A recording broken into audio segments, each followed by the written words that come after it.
السلام علیکم ورحمۃ اللہ وبرکاتہ۔ بسم اللہ الرحمن الرحیم، والصلاة والسلام علی رسولہ الکریم وعلی آلہ وصحبہ اجمعین، اما بعد۔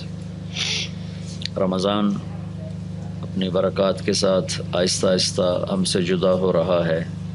اللہ تعالی ہمیں اس کے برکتیں عطا فرمائے، اپنی رحمتوں سے نوازے، اور امت پر اور ہمارے ملک پر اور انفرادی اجتماعی طور پر جو بھی کٹھن حالات آئے ہوئے ہیں، اللہ اپنے فضل و کرم سے ان کو دور فرمائے، اور پوری امت، پورے ملک اور تمام اہل ایمان پر اللہ تعالیٰ اپنا فضل کرم شامل حال فرمائے۔ رمضان میں روزے کے ساتھ زکوٰۃ جڑ گئی ہے، ویسے اس کے ساتھ اس کا جوڑ شریعت نے تو نہیں رکھا، لیکن عام طور پر بہت زمانہ سے زکوٰۃ کے نکالنے کا اہتمام رمضان میں ہوتا ہے، اور رمضان کا مہینہ ہی اس کے لیے منتخب ہو گیا ہے، شریعت کی طرف سے منتخب نہیں ہے۔ لیکن اتنی بات ضرور ہے کہ زکوٰۃ کا اہتمام چاند کے مہینوں سے کیا جائے، دسمبر جنوری کے لحاظ سے نہ کیا جائے، چونکہ چاند کا سال وہ ہمارا 10 دن چھوٹا ہے، تو 33 سال کے بعد 1 سال کی زکوٰۃ اس میں سے اسکپ ہو جاتی ہے، تو اس لیے چاند کے مہینوں کے لحاظ سے زکوٰۃ کا انتظام کیا جائے۔ اور یہ اللہ تعالیٰ نے امتحان لیا ہے اپنے بندوں کا، کسی کو دے کے آزمایا ہے، کسی کو نہ دے کے آزمایا ہے، کسی کے شکر کا امتحان ہے جس کو دیا ہے، کسی کے صبر کا امتحان ہے جس کو نہیں دیا۔ اور یہ اللہ تعالیٰ نے ان دونوں کو جنت کا راستہ بتایا ہے، الصبر نصف الایمان والشکر نصف الایمان، صبر نصف ایمان ہے، شکر نصف ایمان ہے۔ اور یہ دونوں سواریاں ہیں جس پر سوار ہو کر کوئی مرد عورت اہل ایمان جنت کا راستہ طے کرتا ہے۔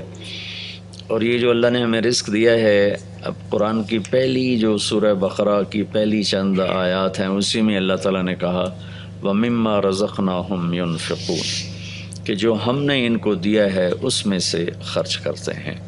جب اللہ تعالیٰ کسی کو زیادہ دیتا ہے تو عام طور پر اکثریت غافل ہو کر کہتے ہیں ہماری محنت ہے، ہماری کمائی ہے، ہم نے کمایا ہے، ہم جہاں مرضی خرچ کریں، ہمارے خون پسینے کی کمائی ہے۔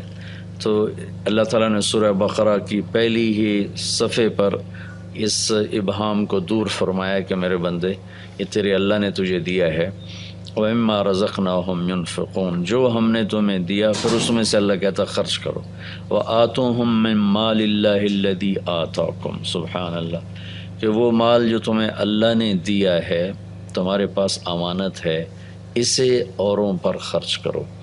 پھر اللہ نے ہم پر فضل فرمایا، نہ آدھے کی شرط لگائی، نہ تہائی کی شرط لگائی، نہ چوتھائی کی شرط لگائی، اتنا تھوڑا، اور اس میں اتنی رعایت کہ ایک سال پیسہ فالتو پڑا رہے، 1 سال وہ خرچ نہ ہو، تو پھر اس میں سے اگر 1 لاکھ ہے تو 2,500 غریب کو دے دے۔ کتنا تھوڑا ہے جی، اور 2,500 نکل جانے سے پچھلا سارا مال پاک ہو جاتا ہے، اور وہ 2,500 بچانے سے سارے کا سارا ناپاک ہو جاتا ہے۔ جیسے دودھ میں پیشاب کا قطرہ گرے تو سارا دودھ ناپاک ہو جاتا ہے۔ تو 1 کروڑ اگر 1 سال پڑا رہا ہے تو اس پہ صرف 2.5 لاکھ روپے زکوٰۃ ہے۔ ہم سے پہلے بنو اسرائیل موسیٰ علیہ السلام کی امت پر 10% تھی، ان کے 1 لاکھ پہ 10,000 زکوٰۃ تھی، 1 کروڑ پہ 10 لاکھ زکوٰۃ تھی۔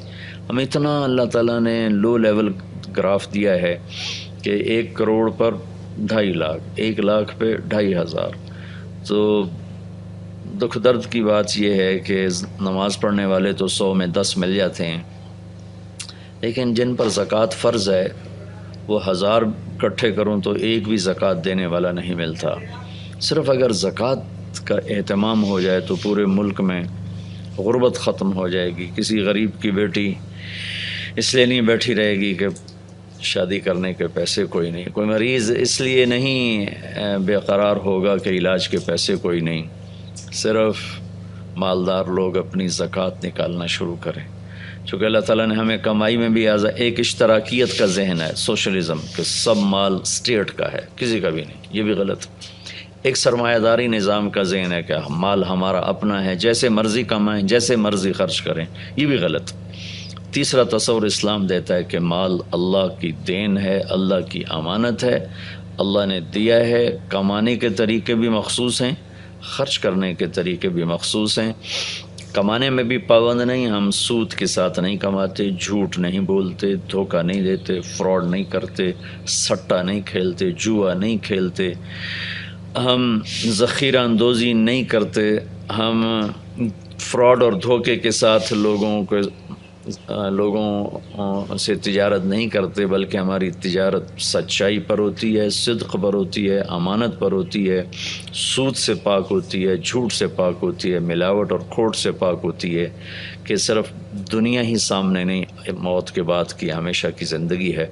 اور اللہ تعالیٰ کے نبی کا فرمان ہے، سچا تاجر نبیوں کے ساتھ اٹھایا جائے گا، کہ امتحان بہت بڑا ہے۔ لیکن رونے دھونے کی بات ہے کہ سارا بازار سچ بھی بھول گیا ہے، دیانت بھی بھول گیا ہے، صداقت بھی بھول گیا ہے، جھوٹ بھی ہے، سود بھی ہے، دھوکہ بھی ہے۔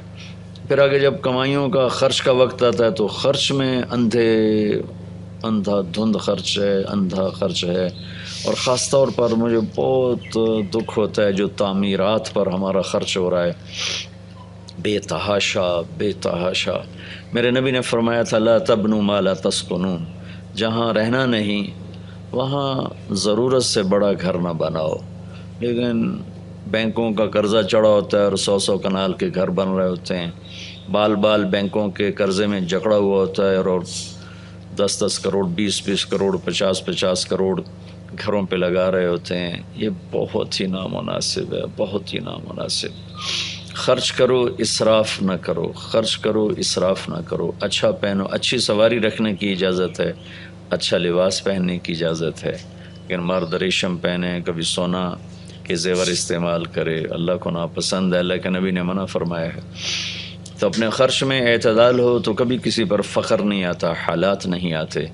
تو ہم اپنی کمائیوں میں بھی پابند ہیں، خرچ میں بھی پابند ہیں، تو اس میں ایک مد اللہ نے رکھی ہے غریب کی، بھائی ادا کرو۔